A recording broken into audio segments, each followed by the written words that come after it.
वैसे guys I hope you are doing well. ये Veer welcome to Stellar family. तो कैसे हो दोस्तों, मैं आशा करता हूँ शानदार तरीके से आप लोग अपनी लाइफ को एंजॉय कर रहे हो, अपनी सेहत, फैमिली और पाई का ध्यान काफी अच्छे से रख रहे हो।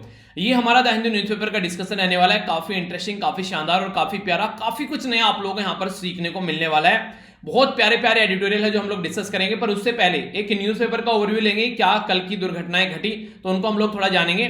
तो इस तरीके से आज की चीजें आप लोग यहाँ पर ये देखने को मिलने वाली है।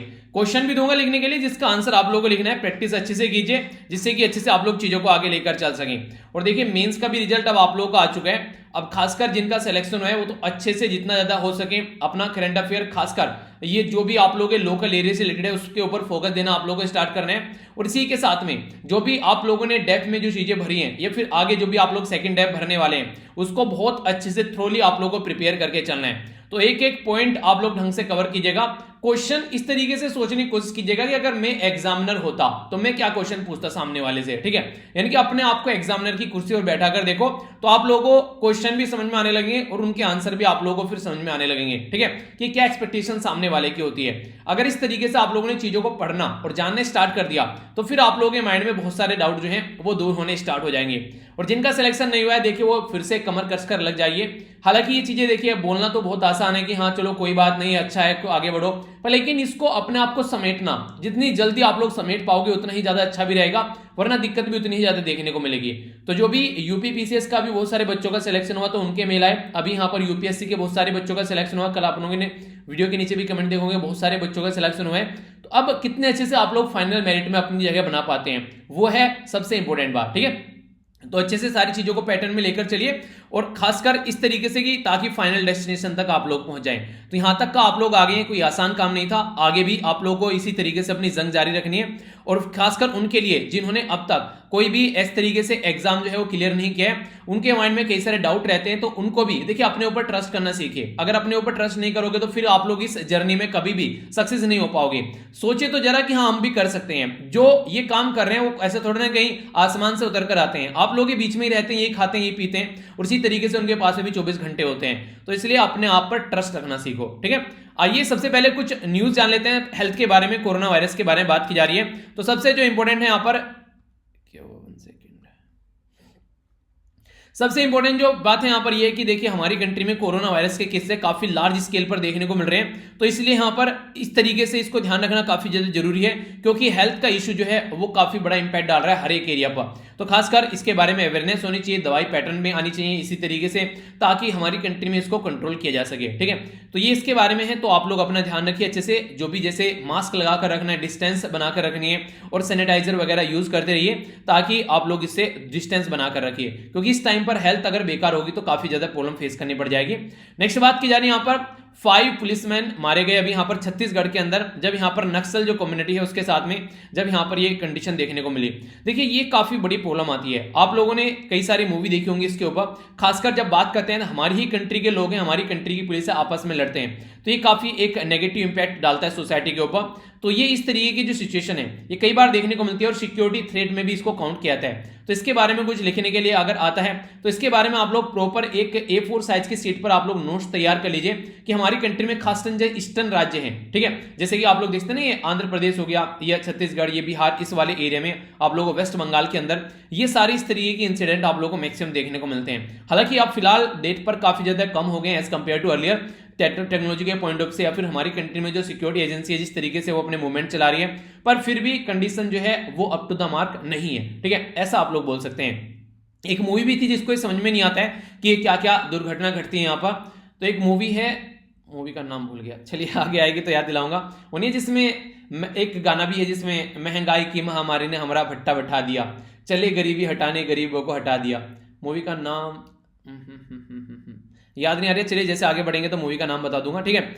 ये काफी एक बड़ा मुद्दा जो हमारे और श्रीलंका के बीच में चल रहा था और इस पर नजर थी कई सारे लोगों की कि इंडिया जो है क्या श्रीलंका को सपोर्ट करेगा जब यहां पर उसके खिलाफ वोट डाली जाएगी यूएनएचआरसी के अंदर। तो यूएनएचआरसी के अंदर जब यहां पर वोट डाली गई, जिसको United nation human right council आप लोग बोलते हैं, जेनेवा के अंदर, तो उस टाइम पर इंडिया ने एब्सटेन कर लिया। इसका क्या मतलब होता है? इसका मतलब ये होता है ना तो फेवर में वोट डाला और ना ही अपोज में वोट डाला, हम लोग वहां पर गए ही नहीं है, ठीक है। ये बिल्कुल ऐसी है जैसे आप लोग बोले कि सर अटेम्प्ट काउंट होगा या नहीं होगा, तो तो फॉर्म भर लिया, कोई बात नहीं है, एग्जाम देने गए नहीं, तो एग्जाम देने नहीं गए तो ना तो अटेम्प्ट काउंट हुआ, कुछ भी नहीं है, बिल्कुल आप लोग अपना नॉर्मल कंडीशन में रहोगे। ठीक है, तो कहने का मतलब सीधा सीधा ये है कि एब्सटेन कर लिया, हम लोग गए नहीं, फेवर में वोट डालना पड़ता है वरना अपोज में वोट डालना पड़ता, तो इससे इंडिया और श्रीलंका के रिलेशन जो है वो नॉर्मल रहेंगे और इसी चीज की एक्सपेक्टेशन लगाई भी जा रही थी, क्योंकि अगर अपोजिट में डालते तो श्रीलंका जो है वो चाइना की गोद में जाकर बैठ जाता और कल को और ज्यादा दिक्कत देखने को मिल जाती।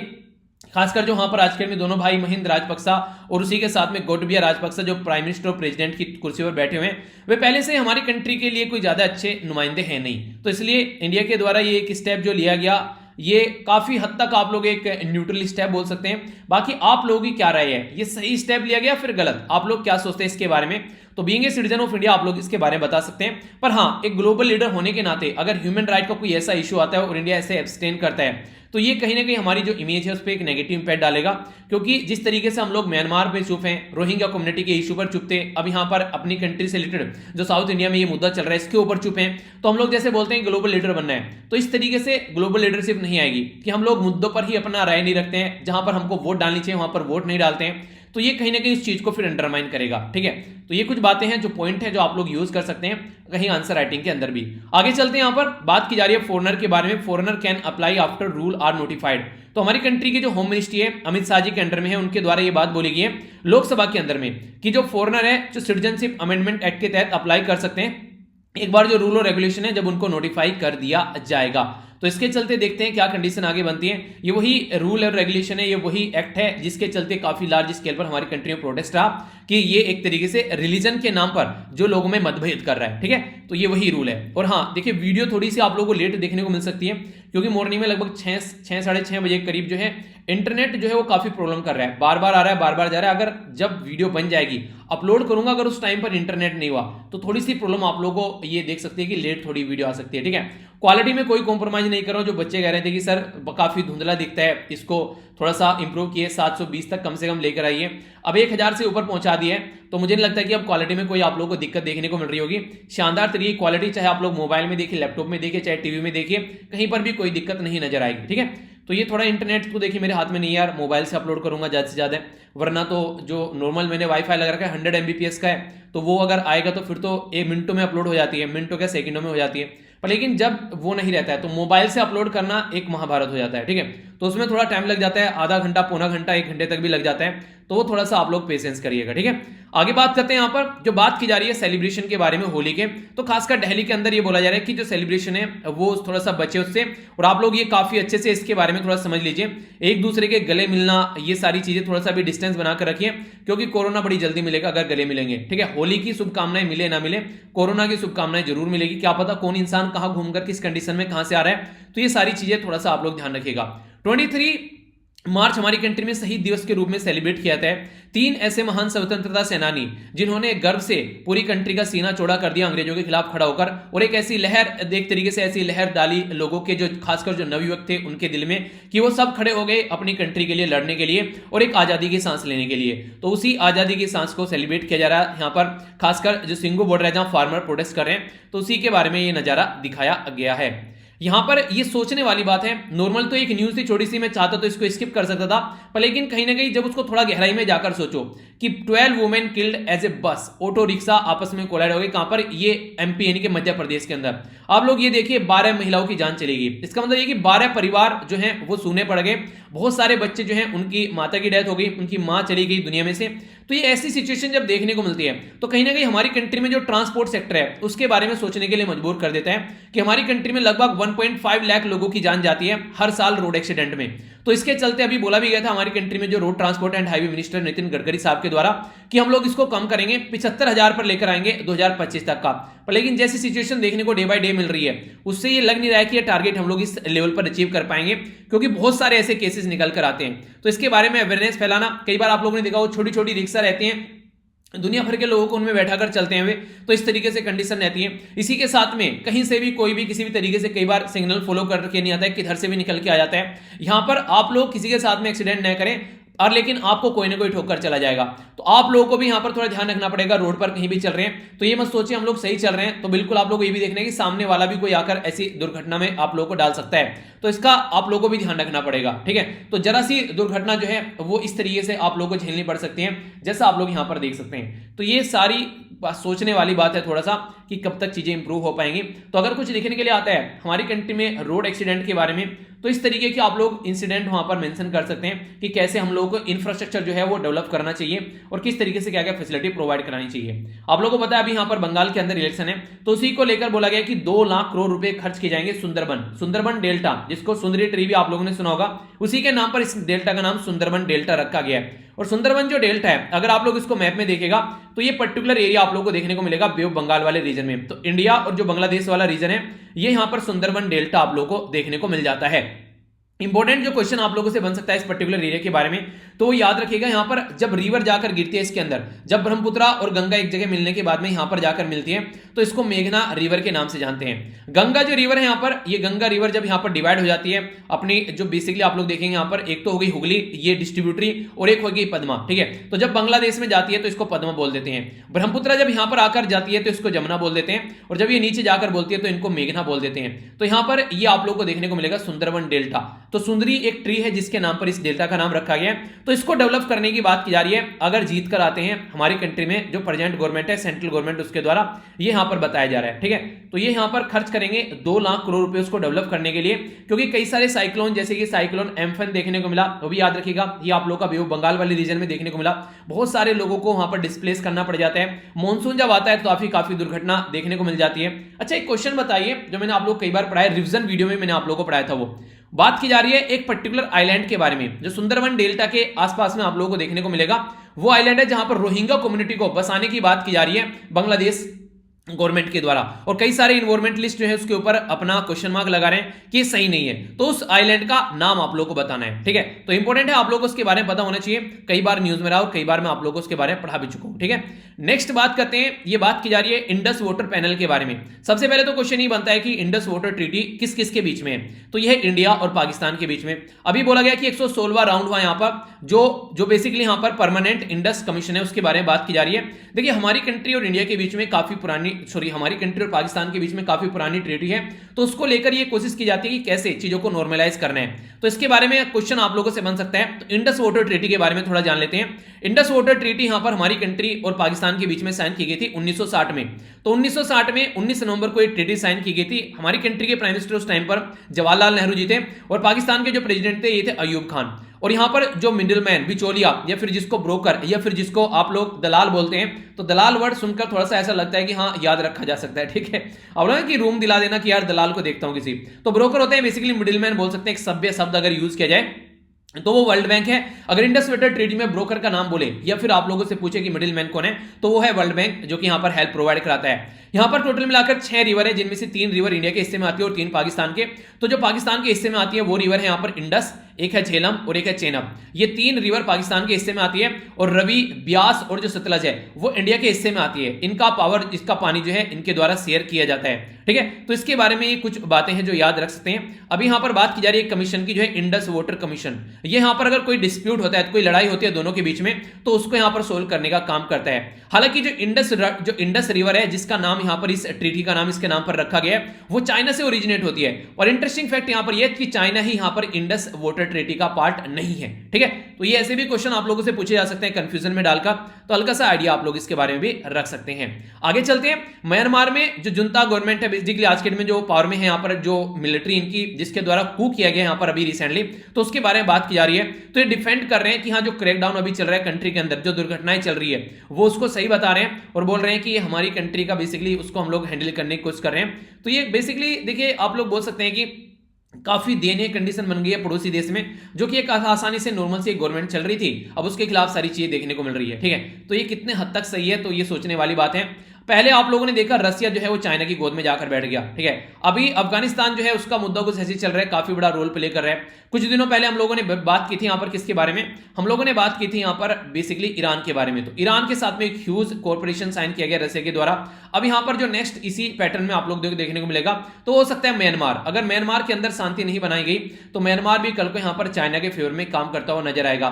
तो इस तरीके से एक एक कर यहाँ पर सब चाइना की गोद में जाकर बैठ रहे हैं, क्योंकि जब से डोनाल्ड ट्रंप साहब आए थे उन्होंने इन सब मुद्दों पर अपने जो एक स्टैंड लेना बंद कर दिया था, तो चाइना एक लीडर तरीके से उभर कर सामने आया। तो इसके तरीके से चाइना जो है आज के डेट में काफी लार्ज स्केल पर आप लोगों को इस कंडीशन में देखने को मिलता है कि काफी एक दबदबा उसका रहता है। तो इसी के चलते रसिया और जो चाइना है उसके द्वारा एक नया सिक्योरिटी डायलॉग यहां पर प्रपोज किया गया, जिसमें देखते हैं कि कैसे ये अभी फिलहाल यूएसए को टैकल करके चलेंगे, क्योंकि G8 कंट्री में से G7 कंट्री रह गया था जब रसिया को बाहर निकाला था। और वो किस इश्यू पर निकाला था, तो क्रीमिया वाले इश्यू पर निकाला था, ठीक है। तो क्रीमिया किसका पार्ट था, ये यूक्रेन का पार्ट था। ये क्वेश्चन काफी इंटरेस्टिंग लगता है मुझे, ये मेरे से पूरा इशू जो था वो इंटरव्यू में पूछा गया था क्रीमिया वाला इशू।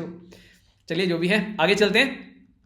यहां पर जब बात करते हैं, बात की जा रही है 15 किल्ड इन ह्यू, जो एक तरीके से अभी रोहिंग्या इशू वाला था यहां पर बांग्लादेश के अंदर। तो अभी यहां पर क्या हुआ, एक यहां पर 15 लोगों की जान चली गई रोहिंग्या कम्युनिटी के।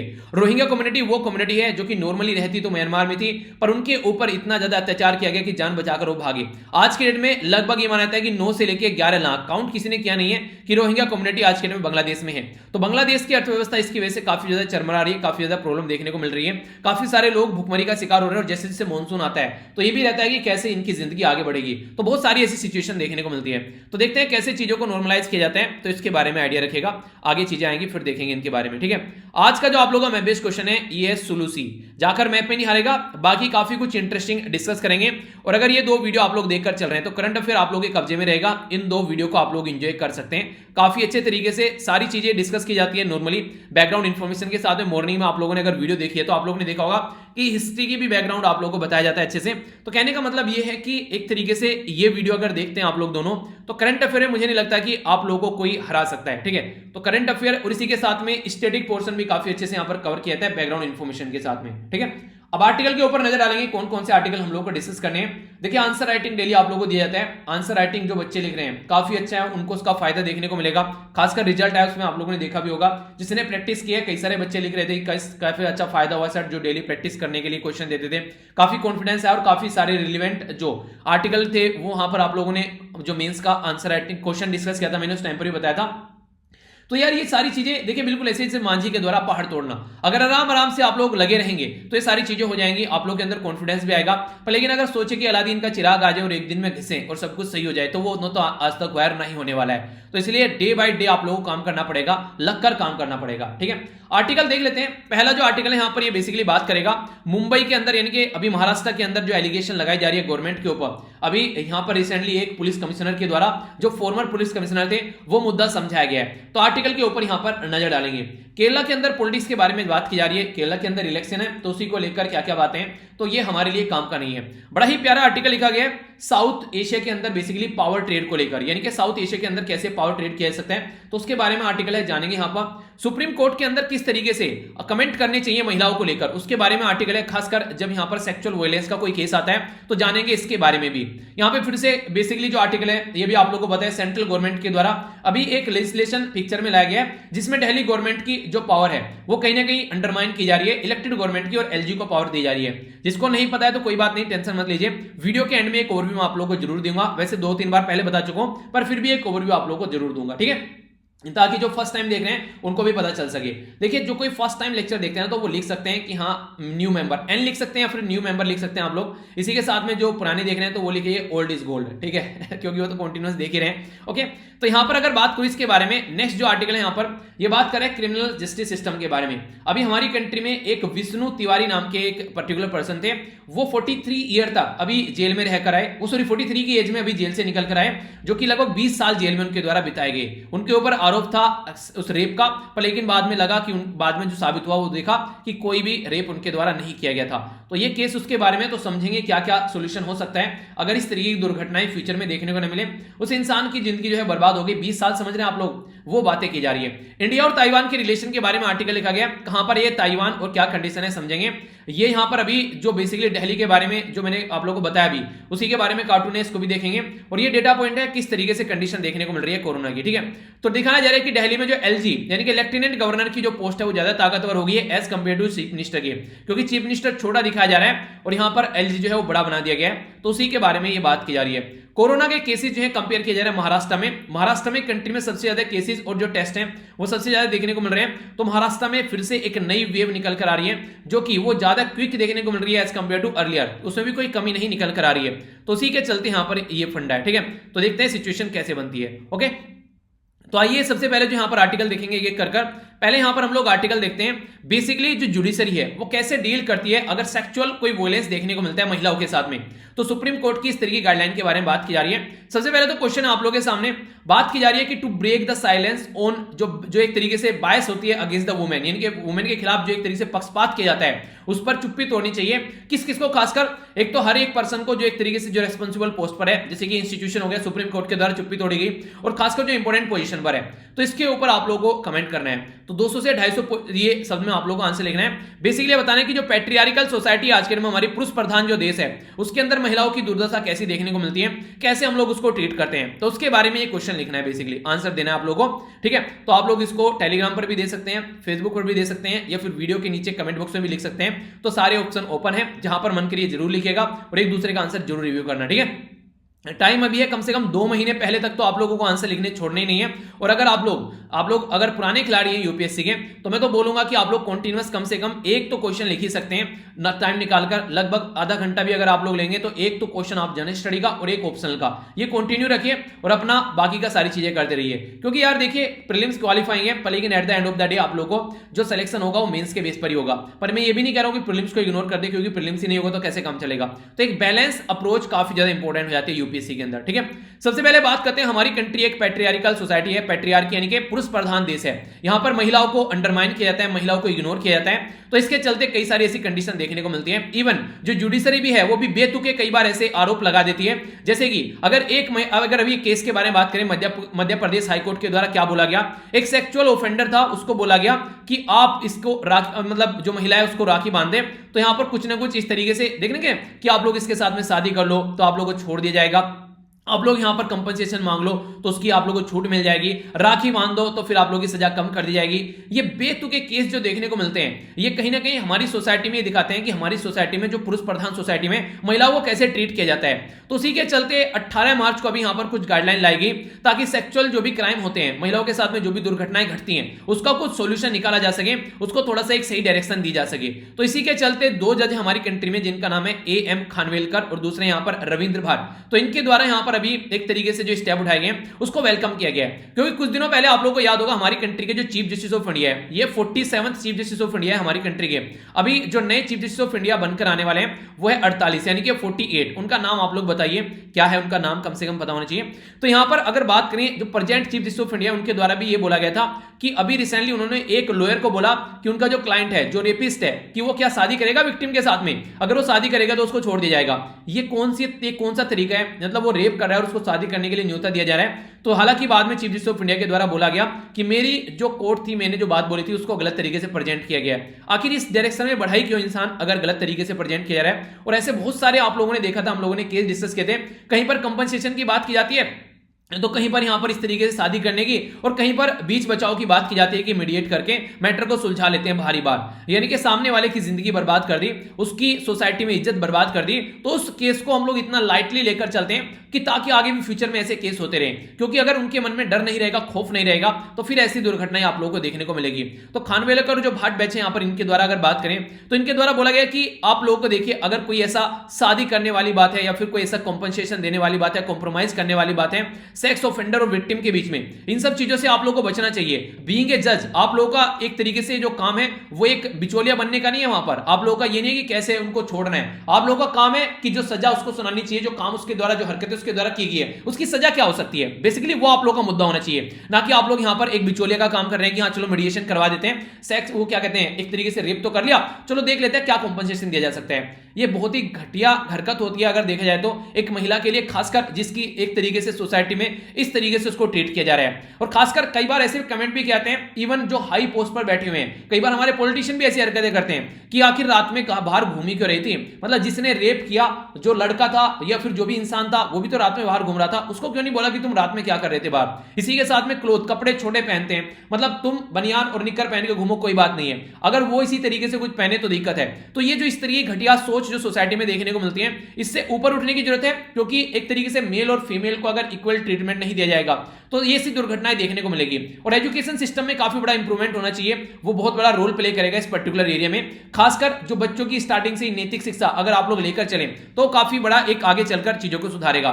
बैंकॉक जर्नल गाइडलाइन फॉर जज ऑन अप्लाइंग ए जेंडर, जो एक तरीके से यहां पर यानी कि किस तरीके से साउथ एशिया के अंदर आप लोगों को देखना है, तो उसके बारे में जब बात की जाती है तो उसके द्वारा बोला गया कि महिला को फिजिकली वीक नहीं मानना है। महिला को अगर देखा जाए तो हम लोग बोलते हैं कि कहीं ना कहीं एक तरीके से कि डिसीजन मेकिंग कैपेबिलिटी मेल के हाथ में होनी चाहिए, और इसी के साथ में महिला को विनम्र और आज्ञाकारी माना जाता है, यानी कि एक औरत है घर में तो हस्बैंड की आज्ञाकारी एक तरीके से आज्ञाकारी जो पत्नी होनी चाहिए, तभी यहां पर उसको पतिव्रता पत्नी एक तरीके से बोला जाएगा, ठीक है, मतलब पत्नी वर्ता पत्नी ये सारी चीजें जो होती हैं। तो कहने का मतलब ये घुमा फिराकर कि देखिए नॉर्मली तो हम लोग बोलते हैं बेटर है, बेटर हाफ, यानी कि हस्बैंड और जो वाइफ है वो इक्वल है, पर लेकिन रियलिटी में क्या, रियलिटी में हम लोग सोसाइटी में इक्वल ट्रीटमेंट देते हैं तो वो आप लोगों को बड़ा ही रेयरली देखने को मिलेगा, शायद ही किसी घर में देखने को मिलता हो।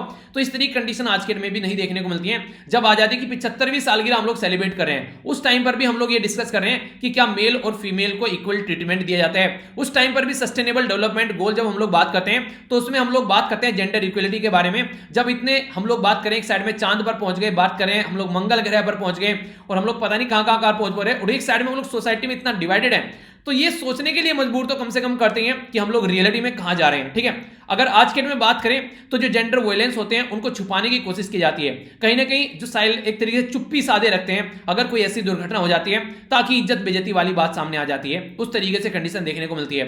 तो जो अनइक्वल पावर की जो इक्वेशन है मैन और वुमेन, यानी कि महिला और पुरुष के अंदर जो इक्वल ट्रीटमेंट नहीं मिलता है, दोनों को समान नहीं माना जाता है, तो इसके चलते बहुत सारे ऐसे रीजन है, जैसे कि कल्चर के पॉइंट ऑफ से, सोसाइटी के पॉइंट ऑफ से, फाइनेंशियल डिपेंडेंसी रहती है महिला की पुरुष के ऊपर, यानी कि ये माना जाता है कि महिला घर में रहकर काम करेगी और पुरुष बाहर जाकर कमाएगा। इसी के साथ में जो गरीबी है वो भी काफी ज्यादा इंपैक्ट डालती है, खासकर जो वायलेंस होते हैं अगेंस्ट वुमेन। तो यहाँ पर इसी के चलते कई सारी महिला तो ऐसी देखने को मिलेगी कि उनके ऊपर अत्याचार हो रहे हैं और वो झेल रही हैं उसको कंटिन्यूअसली। क्यों? क्योंकि समाज क्या सोचेगा कि हस्बैंड का घर छोड़कर आ गई, डाइवोर्स ले लिया, समाज क्या सोचेगा, समाज क्या सोचेगा, इसके चक्कर में अपनी जिंदगी बर्बाद करते रहते हैं, घुट घुट कर तिल तिल कर मरती रहती हैं। और ये मैक्सिमम जगह आप लोगों को देखने को मिलेगा।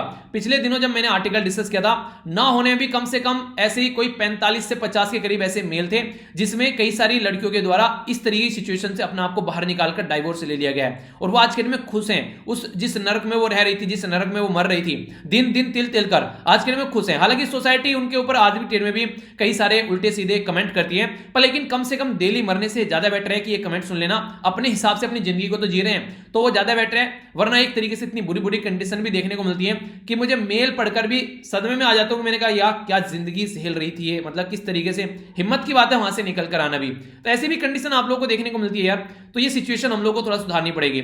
सुप्रीम कोर्ट के बारे में अगर बात करें तो जो स्टीरियोटाइप, जो खासकर रूढ़िवादी कमेंट किए आते हैं, तो उससे थोड़ा दूर रहना चाहिए और उससे बचना चाहिए। हमारी कंट्री में ऐसा नहीं कि फर्स्ट टाइम इनके द्वारा ऐसा कमेंट किया गया बेसिकली, और फर्स्ट टाइम इनके द्वारा इस तरीके से चीजों को सपोर्ट किया गया कि महिलाओं को सपोर्ट करो।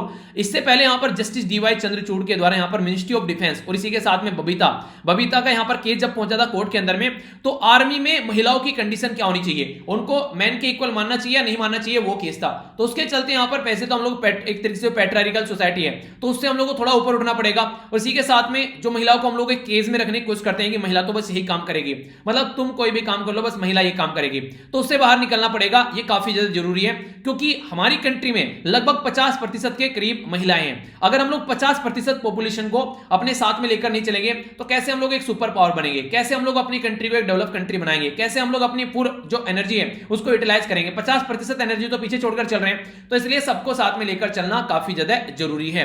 बायस जो अगेंस्ट जो वुमेन के देखने को मिलती है उसके ऊपर साइलेंस ब्रेक करना पड़ेगा, यानी कि महिला के साथ में कुछ गलत हो रहा है तो देखते रहते हैं क्योंकि ये महिला इनके साथ में ऐसा ही होना है, ये गलत है, इससे थोड़ा ऊपर उठना पड़ेगा, रेस्पॉन्सिबिलिटी लेनी पड़ेगी। इंस्टीट्यूशन जैसे कि अभी सुप्रीम कोर्ट के द्वारा बोला गया है, या फिर इसी के साथ में अगर कोई भी ऐसा इंस्टीट्यूशन जैसे कि सुप्रीम कोर्ट हो गया, या फिर आप लोग बात करें इसके बारे में तो इलेक्शन कमीशन ऑफ इंडिया हो गया, तो जो भी ऐसे बड़े बड़े इंस्टीट्यूशन है वो यहां पर इसके बारे में बात करें और इन मुद्दों से थोड़ा सा चीजों के बारे में अवेयरनेस फैलाएं और ऊपर उठे। इंपॉर्टेंट पोजीशन पर है जैसे पॉलिटिशियन हो गए, जज हो गए, या फिर कोई भी ऐसी पोजीशन पर बैठा हुआ है जिसकी इंपैक्ट पड़ता है सोसाइटी में, जैसे हमारी आज के सेलिब्रिटी, सो कॉल्ड सेलिब्रिटी होगी जो बॉलीवुड की, उनके द्वारा भी यहां पर कम से कम ये चीजें करनी चाहिए। पर लेकिन वहां पर तो ये काफी लार्ज स्केल पर एक अलग डायरेक्शन में देखने को मिलती है। बहुत कम ऐसी मूवीज हैं जिनमें जो वुमेन अकेली हीरोइन के तरीके से दिखाई जाती है कि उसके ऊपर पूरी बेस मूवी हो, वरना हर मूवी में उसको सबऑर्डिनेट रखा जाता है जो कि बेसिकली एक्टर होता है उसके। तो ये चीजें भी चेंज करनी पड़ेगी, हालांकि अब चेंज हो रही है थोड़ा। अगर कोर्ट के बारे में बात करें यहां पर तो फिर से वही बात बोली जा रही है कि कोर्ट को ये चीजें रिपीट करते रहना चाहिए कि वुमेन के राइट के बारे में बात की जाए और जेंडर इक्वलिटी को फोकस किया जाए, और सस्टेनेबल डेवलपमेंट गोल में भी जब आप लोग बात करते हैं तो इसको इंक्लूड किया गया है। तो आखिर यहां पर हम लोग इसको इंक्लूड करके क्यों नहीं चल रहे हैं, ठीक है।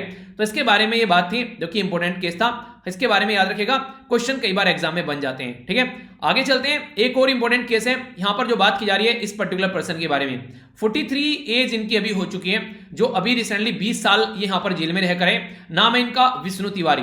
तो विष्णु तिवारी को अभी इलाहाबाद हाईकोर्ट के द्वारा छोड़ दिया गया है। रेप केस इनके ऊपर लगा था जो कि झूठा केस था। तो यहां पर अभी फिलहाल जो है यहां पर 2013 से यहां पर बेसिकली ये जेल में थे, और 2003 से लगभग यहां पर तिवारी जो इनको लाइफ इंप्रिजनमेंट दिया गया था।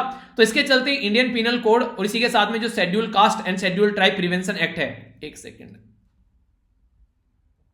ये पूरा यहां पे आएगा, ठीक है। तो इसको देखेंगे यहां पे, ये एक सेकेंड, ये पूरा एक लाइन में आएगा, ठीक है। तो यहां पर शेड्यूल कास्ट शेड्यूल ट्राइब जो प्रिवेंशन एंड एट्रोसिटी एक्ट है उसके हिसाब से यहां पर इनको सजा मिली।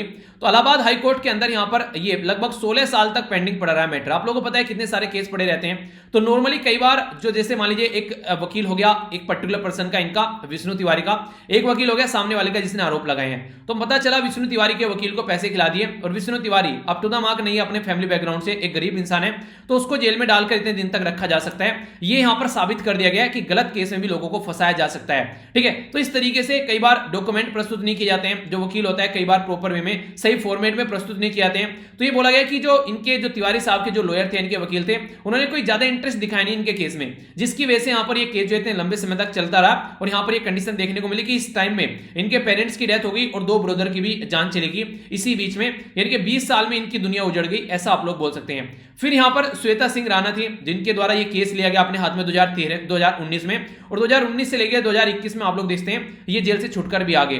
तो यानी कि जो वकील है उस वकील को अब यहां पर 20 साल तक जेल में डालना चाहिए जिसके द्वारा ये हरकतें की गई।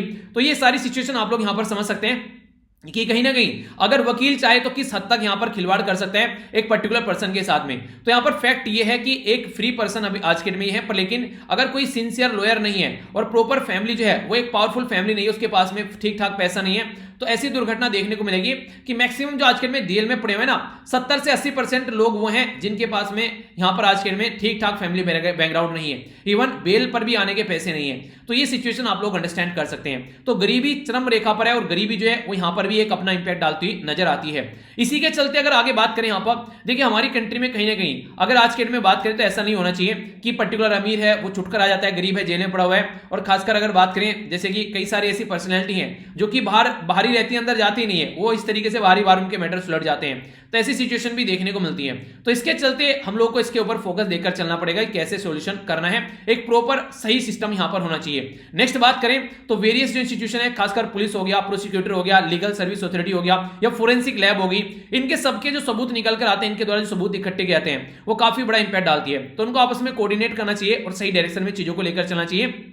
प्रॉपर वे में डिजिटल प्लेटफॉर्म पर चीजें होनी चाहिए, ताकि केस कहां तक पहुंच गया, क्या क्या डॉक्यूमेंट प्रस्तुत किए जा रहे हैं, उनको भी ढंग से एक तरीके से वो नहीं कहते कि उनको ट्रेस किया जा सके और सबको उसके बारे में प्रॉपर इंफॉर्मेशन हो। तो ये करना पड़ेगा। 14 साल के बाद में माना जाता है कि लाइफ इंप्रिजनमेंट दिया जाता है कि 14 साल के बाद में स्टेट गवर्नमेंट के हाथ में पावर होती है कि अब इंसान को छोड़ दिया जाए, उसकी एक तरीके 14 साल तक वो जेल में रह चुका है, ठीक है।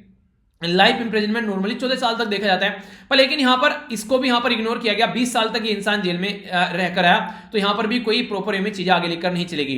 इसमें क्या होता है, इसमें कई बार डॉक्यूमेंट लेट हो जाता है, जैसे कि पेपर बुक जो है, यहां पर नॉर्मली डॉक्यूमेंट जो है वो आप लोगों को फिजिकल फॉर्म में पहुंचाए जाते हैं। अगर ऑनलाइन सारे डॉक्यूमेंट अवेलेबल हो तो आसानी से उसको ट्रांसमिट किया जाता है इलेक्ट्रॉनिकली, तो सारी चीजें आसानी से देखने को मिलेगी, अपडेटेड चीजें निकल कर आएगी, रियल टाइम इंफॉर्मेशन देखने को मिलेगी। पर लेकिन वो नहीं है सिस्टम, तो उसको इंप्लीमेंट किया जा रहा है। तो यहां पर आज के दिन में बात करें तो यहां पर बात की जा रही है इंटरऑपरेबल जो क्रिमिनल जस्टिस सिस्टम है उसके ऊपर फोकस देकर अगर चला जाए तो वेरियस इंस्टीट्यूशन जो क्रिमिनल जस्टिस सिस्टम में आएंगे और फुल्ली इंप्लीमेंट इसको किया जाए तो पता रहेगा कहां कहां पर कौन सा केस चल रहा है, सारी चीजें ऑनलाइन रहेगी, तो फास्ट तरीके से हम लोग केस को आगे लेकर चल सकते हैं। स्पीडी हम लोग डिलीवरी सर्विस प्रोवाइड करा सकते हैं ये जस्टिस की। तो ये सारी चीजें अगर इंप्रूव करेंगे तो फिर से कोई पर्टिकुलर ऐसे पर्सन यानी कि फिर से कोई विष्णु तिवारी जो है वो फ्री में 20 साल जो है जेल में रहकर नहीं आएगा। ये इंसान की जिंदगी का सवाल है, तो इसको थोड़ा सुधारना चाहिए। ये खासकर एक तरीके से एक नेगेटिव इंपैक्ट आप लोग देखते हैं जो देखने को मिल रहा है, ठीक है। आगे चलते हैं। यहां पर साउथ एशिया के अंदर पावर बेसिकली ट्रेड के बारे में बात की जा रही है। साउथ एशिया जब बात करते हैं तो हमारी कंट्री भी आप लोगों को देखने को मिलेगी, और हमारी कंट्री के साथ में जो दूसरी कंट्री है, ठीक है, जैसे कि आप लोग बात कर लीजिए, जैसे इंडिया हो गया, बांग्लादेश हो गया, भूटान हो गया, ठीक है, नेपाल हो गया, ये श्रीलंका हो गई, इसके साथ में आप लोग यहाँ पर जो पड़ोसी देश है बांग्लादेश, नीचे सारी। तो साउथ एशिया के अंदर basically south Asia association regional cooperation के बारे में आप लोग बात कर सकते हैं, या फिर ये कंट्री जिनके बारे में मैंने आप लोगों को बताया, ठीक है। तो इस कंट्री के साथ में इंडिया के कैसे रिलेशन है खासकर पावर को लेकर, तो देखिए सबसे ज्यादा पावरफुल कंट्री कौन है आज के दिन में, तो आप लोगों को चाइना देखने को मिलेगी, ठीक है। तो चाइना यहां पर पावरफुल कंट्री है। अगर इस पर्टिकुलर मुद्दे पर बात करते हैं तो हम लोग को यह देखना है कि किस तरीके से हम लोग को चीजों को आगे लेकर चलना है, क्योंकि चाइना के बारे में जब हम लोग बात करते हैं तो चाइना बहुत बड़ी पावरफुल कंट्री है इलेक्ट्रिसिटी के पॉइंट ऑफ व्यू से, पैसे के पॉइंट ऑफ व्यू से, तो हम लोग को एक बैलेंस बनाकर चलना है यहाँ पर। तो उसके चलते इंडिया के द्वारा कुछ रूल और रेगुलेशन लाया गया है जो कि चाइना की कंपनी है उनको टैकल किया जाएगा। तो काफी इंटरेस्टिंग है, जानिएगा कैसे टैकल करेंगे। जो यहां पर बात की जा रही है हमारी कंट्री के द्वारा रूल लाए गए हैं जिसमें ट्रेड कैसे करना है इलेक्ट्रिक अक्रॉस द बॉर्डर, यानी कि बिजली को कैसे बेचना है, कैसे खरीदना है अक्रॉस द बॉर्डर, तो उसके बारे में बात की जा रही है। ये यहां पर एक पीडीएफ है जो मैं आप लोगों को प्रोवाइड करा दूंगा टेलीग्राम पर, अगर डिटेल में आप लोग पढ़ना चाहते हैं तो ये पूरा डॉक्यूमेंट है, एक पूरी पीडीएफ है इसके बारे में, ठीक है। तो इसको आप लोग पढ़ सकते हैं अगर थोड़ा सा और ज्यादा इंटरेस्टेड है इसके बारे में जानने के लिए। वैसे एक ओवरव्यू तो मैं आप लोगों को दूंगा ही। यहां पर बात की जा रही है साउथ एशिया इलेक्ट्रिक मार्केट के बारे में। साउथ एशिया में जो इलेक्ट्रिक मार्केट है, कैसे बिजली खरीदनी है और कैसे बेचनी है, तो उसमें इंडिया कैसे चीजों को लेकर चलती है, तो उसके बारे में एक पर्टिकुलर यहां पर एक फ्रेमवर्क इनके द्वारा लाया गया है जिसमें काफी बड़ा असर पड़ने वाला है बांग्लादेश, भूटान और नेपाल पर, क्योंकि हमारी कंट्री के पड़ोसी देश हैं और हम लोग काफी लार्ज स्केल पर इनके साथ में इस पर्टिकुलर एरिया में यानी कि बिजली के मामले में हम लोग व्यापार करते हैं। तो कहीं ना कहीं ये बोला जा रहा है कि ये जो स्टेप उठाया गया है ये स्टेप एक पॉलिटिकल इश्यू है, यहां पर यानी कि पॉलिटिकल तरीके से इसको उठाया गया है चाइना को टैकल करने के लिए। तो एक तरीके से स्ट्रेटेजिक पॉइंट ऑफ व्यू से अगर सोचा जाए तो ये कहीं ना कहीं एक नेगेटिव स्टेप उठाया गया है हमारी कंट्री के द्वारा।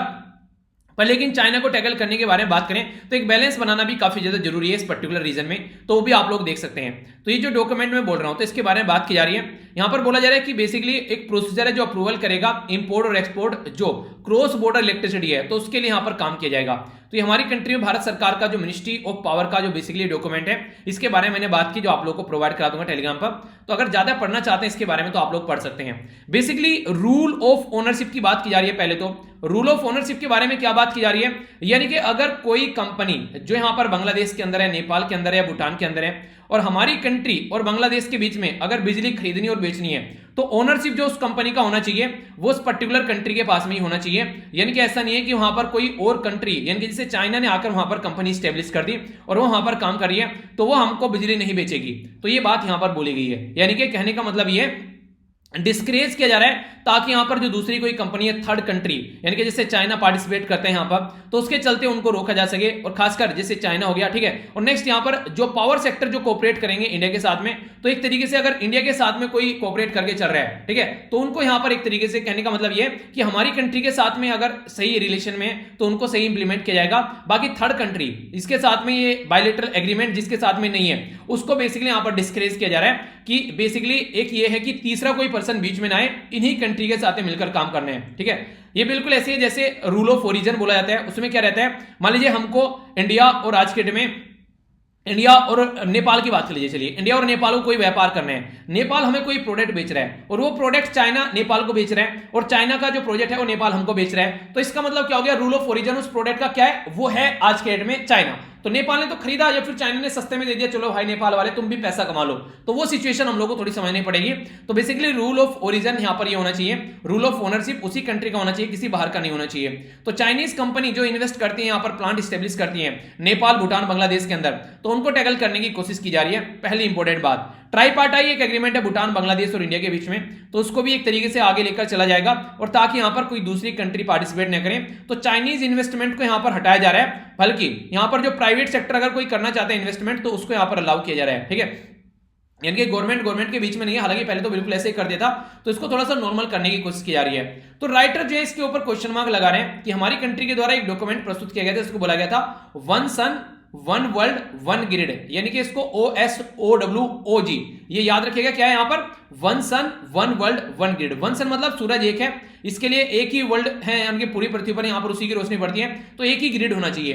तो रिन्यूएबल एनर्जी को ध्यान में रखते हुए हमारी कंट्री के द्वारा यहां पर one sun one world one grid system लाया गया ताकि चाइना को टैकल किया जा सके इकोनॉमिक वॉर में। यानी कि सोलर एनर्जी के फील्ड में हम लोग चाहते थे कि ऑल ओवर वर्ल्ड को कनेक्ट किया जा सके, पर लेकिन इंडिया का जो ये स्टेप है यहां पर ये कहीं ना कहीं चाइना को सेग्रीगेट कर रहा है। तो इसके चलते ये पूरा विजन है कि वर्ल्ड को साथ में लेकर चलना, तो कहां तक फॉलो कर पाएंगे, वेस्ट एशिया या फिर साउथ ईस्ट एशिया या फिर अफ्रीका तक हम लोगों ने कनेक्ट करने की बात की थी। तो ये आज की डेट में किस तरीके से हम लोग इसको लेकर चल पाएंगे, कैसे प्लानिंग कर पाएंगे, कैसे इन्वेस्टमेंट कर पाएंगे और कॉन्फ्लिक्ट जो रिजोल्यूशन है उसको कैसे लेकर चल पाएंगे, तो काफी बड़ा मुद्दा यहां पर देखने को मिलता है। जो ग्रिड है वो काफी बड़े एरिया को यहां पर कवर करता है, तो मल्टी कंट्री ग्रिड अलाउ करेगा यहां पर एक तरीके से अनप्रेडिक्टेबल आउटकम रिन्यूएबल एनर्जी का, तो कैसे उसको बैलेंस करना है उसके ऊपर फोकस करेगा। पर लेकिन हम लोग अगर बात करेंगे पहले से ही कंट्री को हम लोग सेग्रीगेट करने की कोशिश कर रहे हैं कि तीसरी कंट्री आकर इन्वेस्टमेंट नहीं करेगी, तो कैसे बैलेंस बन पाएगा यहां पर इन सब चीजों में, तो ये तो फिर सोचने वाली बात ही रह जाएंगी, एग्जैक्टली तो आप लोग इंप्लीमेंट नहीं कर पाओगे। इसके लिए भी एक पीडीएफ है वो मैं प्रोवाइड करा दूंगा, जो वन सन वन वर्ल्ड और वन ग्रिड के बारे में, तो इसको भी आप लोग डाउनलोड कर लेना, या फिर जब ये पीडीएफ आप लोग डाउनलोड करोगे इस लिंक को कॉपी करके आप लोग पेस्ट कर देना, तो भी आप लोगों को यहां पर बेसिकली सहायता मिल जाएगी। ठीक है, आप लोग उस आर्टिकल पर पहुंच जाओगे। ओके, तो जिसको पीडीएफ डाउनलोड करनी है वो वहां से कर लेना पीडीएफ से, वरना मैं पीडीएफ का पूरा लिंक डाल दूंगा। इंडिया और ताइवान के रिलेशन के बारे में बात की जा रही है, तो ये है अपनी कंट्री, यहां पर अपनी प्यारी कंट्री, और यहां से देखिएगा ये है चाइना, ठीक है, और ये है ताइवान। ठीक है, ये इस पर्टिकुलर एरिया के बारे में बात की, तो इंडिया और ताइवान के रिलेशन के बारे में बात की जा रही है। पहले पुराने समय में यह था कि जो पॉलिटिकल पार्टी ताइवान के अंदर है वो चाइना के ऊपर रूल करती थी, पर लेकिन फिलहाल जो चाइना की पॉलिटिकल पार्टी है वो यहां पर पावर में आई, तो ताइवान के अंदर जो है यहां पर जो मेन पार्टी है, पहले इसको कंप्लीट चाइना माना जाता था और यहां पर चाइना रिकॉग्नाइज नहीं किया जाता था, पर चाइना ने जैसी प्रोग्रेस की उसके बाद में यहां पर आप लोगों को बताया कि आज के में सब चाइना को मानते हैं, तो इसके चलते सिचुएशन देखने को मिलती है। पर लेकिन हम लोग इंडिया और ताइवान के रिलेशन के बारे में बात करें तो बोला जा रहा है कि 25 साल पार्टनरशिप के हो गए हैं, पर लेकिन फिर भी हम लोग रिलेशनशिप को छिपाते हैं, कोई ज्यादा पब्लिक में इसको एक्नॉलेज करते नहीं है। बिल्कुल ऐसे जैसे पहले हम लोग इजराइल के साथ में रिलेशन को एक्नॉलेज नहीं करते थे, क्योंकि इजराइल और पैलेस्टीन के मुद्दे को लेकर हम लोग हमेशा अंडर द कवर इजराइल के साथ में अच्छे रिलेशन रखते थे, पब्लिक में ज्यादा उसके बारे में बात नहीं करते थे। ऐसा ही यहां पर ताइवान के साथ में देखने को मिलता है, क्योंकि ताइवान जो है बेसिकली चाइना बोलता है कि मेरा पार्ट है। ठीक है, तो इसके चलते दोनों के बीच में रस्साकसी रहती है। तो ताइवान के साथ में जो भी कंट्री रिलेशन एस्टेब्लिश करने की कोशिश करती है, चाइना के साथ में उसके रिलेशन ज्यादा अच्छे रहते नहीं है। तो दिल्ली और ताइपाई जो कि ताइवान के बारे में बात की जा रही है, दोनों के बीच में कई सारे एग्रीमेंट है, एग्रीकल्चर को लेकर, इन्वेस्टमेंट को लेकर, कस्टम कोऑपरेशन को लेकर, सिविल एविएशन को लेकर, इंडस्ट्रियल कोऑपरेशन को लेकर, और इसी के साथ में इंडिया और ताइवान के बीच में जो रिलेशन है उसको फिर से रिकैलिब्रेट यानी कि फिर से सही डायरेक्शन देने का टाइम आ गया है, ये यहां पर राइटर बोल रहे हैं। यानी कि इंडिया और ताइवान के रिलेशन को हम लोग अच्छी ऊंचाइयों पर ले जा सकते हैं। एक तो सबसे बड़ी जो बात है आज के में, म्यूचुअल रेस्पेक्ट के तौर पर देखा जाए, डेमोक्रेसी के पॉइंट पर देखा जाए, या फिर प्रिंसिपल पर देखा जाए, डाइवर्सिटी के, तो ताइवान और इंडिया काफी ज्यादा मैच करते हैं। फ्रीडम के बारे में बात करें, ह्यूमन राइट के बारे में बात करें, जस्टिस के बारे में बात करें, रूल ऑफ लॉ के बारे में, यानी कि रूल के हिसाब से काम करना, अपनी मनमानी न चलाना, उसमें सब में इंडिया और ताइवान जो है वो एक पैटर्न में नजर आएंगे। चाइना के अंदर देखिए आज के में डेमोक्रेसी नहीं है, ठीक है, तो चाइना का एक अलग फंडा देखता है। ट्रेडिशनल मेडिसिन दवाइयों में जैसे आयुर्वेदा वगैरह वगैरह में हम लोग मिलकर काम करते हैं। हेल्थ केयर में भी हम लोग कोऑपरेट कर सकते हैं, कोविड-19 ने जैसे इंपैक्ट डाला तो इस फील्ड में भी हम लोग आगे बढ़ सकते हैं। बाकी एयर क्वालिटी को हम लोग मेंटेन कर सकते हैं, वो काफी बड़ा चैलेंज है इंडिया के लिए, क्योंकि आप लोगों ने देखा वर्ल्ड में सबसे ज्यादा पोल्यूटेड कैपिटल हमारी कंट्री की दिल्ली है। हमारी कंट्री की जो गाजियाबाद है वर्ल्ड में दूसरे नंबर पर है मोस्ट पोल्यूटेड सिटी के अंदर में। तो स्टबल बर्निंग के बारे में बात की जा रही है, उसको सुधारने की कोशिश करने की बात की जा रही है, और सीवियर पोल्यूशन को कंट्रोल करने की भी बात यहां पर की जा रही है। तो कई सारे ऐसे मुद्दे हैं जिसके ऊपर फोकस दिया जा रहा है। यानी कि आज की डेट में अगर आप लोग बात करें तो ये काफी बड़ी प्रॉब्लम यहां पर देखने को मिलती है। तो जिसको कैसे सुधारना है तो उसके बारे में बात करेंगे। तो बायो फ्रेंडली जो टेक्नोलॉजी है, एक तो उसके ऊपर फोकस देना है, यानी कि बायो फ्रेंडली टेक्नोलॉजी को हम लोग को लेकर चलना है, जो कि ताइवान प्रोवाइड करा सकती है, जिसमें कन्वर्ट किया जाएगा जो एग्रीकल्चर वेस्ट है उसको हम लोग रिन्यूएबल एनर्जी या फिर हम लोग बायोकेमिकल में उसको प्रोड्यूस करेंगे। तो इससे क्या होगा, एक तो विन विन कंडीशन है क्योंकि पोल्यूशन कम होगा, और दूसरा यहां पर जो फार्मर की इनकम भी बढ़ेगी उससे। तो इस तरीके से ताइवान हमारी हेल्प कर सकता है। नेक्स्ट अगर बात करें, ज्वाइंट रिसर्च स्टैब्लिश कर सकते हैं, कैसे आगे चीजों को लेकर चलना है। तो इंडिया और ताइवान बुद्धिज्म के मामले में दोनों मिलकर काम कर सकते हैं। टूरिज्म यानी कि पर्यटन जो विभाग है उसको प्रमोट कर सकते हैं, और सिविल एक्सचेंज भी हम लोग कर सकते हैं। कल्चर से लेकर हम लोग सिविलाइजेशन एक्सचेंज पर पहुंच सकते हैं। तो इस तरीके से हम लोग आगे बढ़ सकते हैं। नेक्स्ट बात की जा रही है इकोनॉमी के पॉइंट ऑफ व्यू से। इंडिया की ह्यूज मार्केट है, इंडिया एक तरीके से ह्यूज मार्केट है ताइवान के लिए। ताइवान की इन्वेस्टमेंट अपॉर्चुनिटी काफी ज्यादा है, इंडिया के अंदर इन्वेस्टमेंट कर सकते हैं। सेमीकंडक्टर और इलेक्ट्रॉनिक प्रोडक्ट में कई बार अगर आप लोग देखेंगे तो मेड इन जो चाइना लिखा रहता है, कई बार मेड इन ताइवान दिखा हुआ मिलेगा आप लोगों को। तो सेमी कंडक्टर और इलेक्ट्रॉनिक कंपोनेंट में ताइवान काफी बड़ा रोल प्ले करता है। इसी तरीके से इंफॉर्मेशन टेक्नोलॉजी इनेबल सिस्टम जो है उसमें हमारी कंट्री काफी आगे है। तो वो नहीं कहते कि आलू और टमाटर बनाओ, पनीर मिलाओ और एक मिक्स वेज बन जाएगी। तो दोनों मिलकर काम करेंगे तो जो प्रॉब्लम हमारे अंदर है वो ताइवान ठीक करेगा, और जो ताइवान के अंदर है वो हम ठीक करेंगे। तो इस तरीके से नई अपॉर्चुनिटी क्रिएट हम लोग कर सकते हैं इन चीजों को कवर करके। 2018 में दोनों के जो रिलेशन है बायलैटरल ट्रेड जो है वो साइन किया गया, जो काफी अच्छे लेवल पर आगे बढ़ा। इसके चलते 200 के करीब जो ताइवान की कंपनी है electronic, construction, petrochemical, machine, information communication या फिर ऑटो पार्ट हमारी कंट्री में ऑपरेट कर रही है। 200 से ज्यादा कंपनी अलग अलग फील्ड में। तो इस तरीके से अगर हम लोग बाटेड तरीके से कोऑर्डिनेट करें, अपने रूल और रेगुलेशन कंट्री के अंदर जो भी कंडीशन है उसको सुधारें, तो और बेटर तरीके से दोनों कंट्री आगे बढ़ सकती हैं। तो ये बात की जा रही है कि ताइवान की कई सारी कंपनी कई सारी प्रॉब्लम फेस करती है हमारी कंट्री में, तो उनको सुधारा जा सकता है एक सही माहौल बनाकर। ठीक है, नेक्स्ट जो आर्टिकल है यहां पर अभी बात की जा रही है मुंबई के अंदर जो प्रॉब्लम देखने को मिल रही है, ये है अनिल देशमुख जो यहां पर मुंबई के अंदर मिनिस्टर हैं, वो सॉरी महाराष्ट्र के अंदर मिनिस्टर हैं। और सेकंड साइड जो है यहां पर ये हैं जो परमवीर सिंह, जो कि यहां पर फॉर्मर अभी रिसेंटली यहां पर जिनको अभी एक तरीके से ये अभी छोड़ दिया गया इनके द्वारा जॉब, या फिर जो भी बोले आप लोग रिटायरमेंट हो गए हैं, निकाल दिया गया, जो भी आप लोग बोले। तो यहां पर ये है इनके द्वारा चार्ज लगाए गए जो मिनिस्टर साहब के ऊपर, कि मिनिस्टर साहब जो इनको फोर्स कर रहे थे कि इनके द्वारा पैसे इकट्ठे करने हैं, जो बार हो गए या फिर जो रेस्टोरेंट हो गए उनसे एक तरीके से वो नहीं कहते कि हफ्ता लेना है, ऐसा बोला जाता है पुलिस को कहीं ना कहीं। तो ये काफी सारे ये ऐसे इनके द्वारा आरोप लगाए गए। तो जो फॉर्मर कमिश्नर है यहां पर, तो अगर उनके बारे में बात करें, इंपोर्टेंट बात ये निकल कर आ रही है कि इनकी क्रेडिबिलिटी थोड़ी कम हो जाती है। क्यों? क्योंकि रिटायर होने के बाद में इनके द्वारा ये ऐसी बातें बोली गई है। अगर जब पोस्ट पर थे, जब इनको ये बातें उठानी थी, मुद्दा तो तब उठाना था, अब निकलकर पोस्ट से अब ये मुद्दा उठा रहे हैं। तो ये इसी के साथ में इनको जो बेसिकली ये काफी बड़े आरोप लगाए गए थे मुकेश अंबानी के, वहां पर जब यहां पर एक एक्सप्लोसिव देखने को मिला उसके लेकर भी ये काफी ज्यादा न्यूज में थे। तो देखिए फिलहाल जो मुद्दा बन गया है ये बेसिकली एक पॉलिटिकल मुद्दा बन जाएगा, क्योंकि महाराष्ट्र के अंदर शिवसेना, कांग्रेस और नेशनलिस्ट जो कांग्रेस पार्टी है उसकी एक कंबाइंड गवर्नमेंट चल रही है। तो इसके चलते यहां पर जो प्रेजेंट सेंट्रल गवर्नमेंट है बीजेपी, वो क्या कर सकती है, सेंट्रल एजेंसी का यूज करके यहां पर स्टेट गवर्नमेंट को यहां पर अभी एक तरीके से हिला सकती है। तो यानी कि ये एक इंडिपेंडेंट मुद्दा नहीं रहेगा। महाराष्ट्र के अंदर अगर पता चला, आरोप लगा दी और सीबीआई की इंक्वायरी भेज दी, तो इसके चलते कई सारे और यहां पर मुद्दे सामने निकल कर आ सकते हैं। तो पॉलिटिकली मोटिवेटेड इन्वेस्टिगेशन ज्यादा देखने को मिलेगी। ठीक है, तो ओनली इंडिपेंडेंट अगर कोई काम करे ट्रांसपेरेंट मेथड में, जो काफी मुश्किल है, तो ये बिल्कुल ऐसे है जैसे भूसे के अंदर सुई ढूंढना या फिर गेहूं ढूंढना, उसके विस्तार देखने को मिलेगा। तो ये तो देखिए पॉसिबल नहीं है। अगर स्टेट गवर्नमेंट इंक्वायरी करेगी तो यहां पर वो अपने फेवर में करेगी, सेंट्रल गवर्नमेंट अपने फेवर में करेगी, तो बहुत कम विकल्प है यहां पर कि इसका सॉल्यूशन सही निकल कर आए। तो पॉलिटिकल मुद्दा ज्यादा बन गया है एज कंपेयर टू जो रिजल्ट आना चाहिए उस मुद्दे के कंपेयर में। तो ये देखने वाली बात है कि क्या इसका रिजल्ट निकल कर आता है। फिलहाल यही इसके बारे में आइडिया रखेगा। नेक्स्ट आप लोगों को बताइए, मैंने आप लोगों को दिखाया भी था अभी यहां पर जो बेसिकली कार्टून था। तो क्या मुद्दा है यहां पर, ये कार्टून का मुद्दा ये दिखाने की कोशिश कर रहा था कि हमारी कंट्री में अगर आज के डेट में आप लोग देखते हैं तो जो एलजी की जो पोस्ट है यानी कि लेफ्टिनेंट गवर्नर की पोस्ट वो ज्यादा ताकतवर बना दी है as compare to chief minister. Chief minister elected एक गवर्नमेंट होती है तो चीफ मिनिस्टर चुनकर आते हैं, पर लेकिन आज के डेट में अगर आप देखिए जो कैपिटल के अंदर ये अपोजिट फंडा आप लोगों को देखने को मिलेगा। मतलब क्या इसका मतलब यह है कि हमारी कंट्री में अगर आज के डेट में आप लोग बात करें, एक पर्टिकुलर एक बिल लाया गया जो कि बेसिकली गवर्नमेंट ऑफ जो नेशनल कैपिटल रीजन की थी उसको अमेंडमेंट किया गया। तो 2021 का जो ये रूल लाया गया, तो ये यहां पर चेंज कर रहा है हमारी कंट्री में जो नेशनल कैपिटल रीजन है उसके अंदर में कि पावर जो है वो एलजी के हाथ में होनी चाहिए।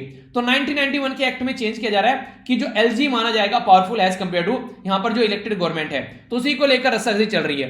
तो सॉल्यूशन क्या निकालना चाहिए यहां पर, बेसिकली इलेक्टेड गवर्नमेंट के हाथ में पावर होनी चाहिए। सुप्रीम कोर्ट के डिसीजन ने भी यही बोला था, पर लेकिन ऐसा मानने के लिए तैयार नहीं है और ये कंडीशन आप लोग यहां पर देख सकते हैं। तो इसी के चलते क्रिटिसाइज भी किया जा रहा है यहां पर सेंट्रल गवर्नमेंट को, पर लेकिन पावरफुल है, पावर में है तो कुछ भी कर रही है, तो उसके चलते क्रिटिसिज्म भी वो ज्यादा है, एक तरीके से नहीं सहन, एक तरीके से नहीं ज्यादा, एक तरीके से मैंने कहा क्रिटिसिज्म भी इग्नोर किया जा रहा है। तो ये कंडीशन देखने को मिल रही है। न्यू कैलेडोनिया के बारे में मैंने पूछा था, बोला जा रहा है न्यू कैलेडोनिया अमेरिकन टेरिटरी है। दूसरा बोला गया यहां पर ये कंप्राइज करती है कई सारे आइलैंड साउथ पैसिफिक रीजन के अंदर। कौन सी स्टेटमेंट करेक्ट है? ए में बोला गया 1, बी बोला गया 2, सी बोला गया बोथ, डी में बोला गया नाइदर 1 नो 2। सही आंसर क्या है, ए बी सी या फिर डी? तो ये आप लोगों को बताना है। तो सही आंसर क्या है यहां पर? सही आंसर है बी, सेकंड स्टेटमेंट सही है, फर्स्ट गलत है, क्योंकि ये फ्रांस की टेरिटरी है और यहां पर अपनी कंट्री हो गया। यहां से आप लोग देखिएगा ये हो गया पर्टिकुलर रीजन जो कि पैसिफिक रीजन में है, ठीक है। तो यहां पर ये आप लोगों को देखने को मिलेगा साउथ पैसिफिक के अंदर। तो पहली स्टेटमेंट गलत और सेकंड सही होगी। यहां पर अपनी कंट्री कंपेयर में आप लोग देखेगा तो यहां से कंपेयर कर सकते हैं, एग्जैक्ट यहां पर आप लोगों को देखने को मिलेगा। तो फ्रांस की टेरिटरी है, ठीक है। बाकी जो यूनेस्को वर्ल्ड हेरिटेज साइट में जो सारी साइट कवर की है उसकी पीडीएफ मैंने आप लोगों को प्रोवाइड करा दी है टेलीग्राम पर, और भी कई सारी चीजें प्रोवाइड कराई थी। जो 2 पीडीएफ आज बताई हैं, जो आर्टिकल के अंदर डिस्कस किया है, वे भी प्रोवाइड करा दूंगा। अगर आप लोगों को इंटरेस्ट है उनमें पढ़ने में तो आप लोग पढ़ सकते हैं। तो ये था टोटल आज का डिस्कशन। मैं आशा करता हूं कि आप लोगों को फायदा पहुंचा रहा होगा। और अब बिल्कुल देखिए एंड में आ गई हैं चीजें, तो अच्छे से लग जाइए, रिवीजन अच्छे से कीजिए, प्रैक्टिस अपना कंटिन्यूअस रखिए और अपने ऊपर थोड़ा सा ट्रस्ट रखिए, ठीक है, जो आप लोगों को फाइनल डेस्टिनेशन तक पहुंचाएगा। तो ट्रस्ट कम नहीं होना है आप लोगों का, ठीक है। तो मिलता हूं नेक्स्ट लेक्चर में। बड़ों को नमस्ते, छोटों को प्यार, छोटी सी लाइफ एंजॉय करा। तब तक के लिए जय हिंद।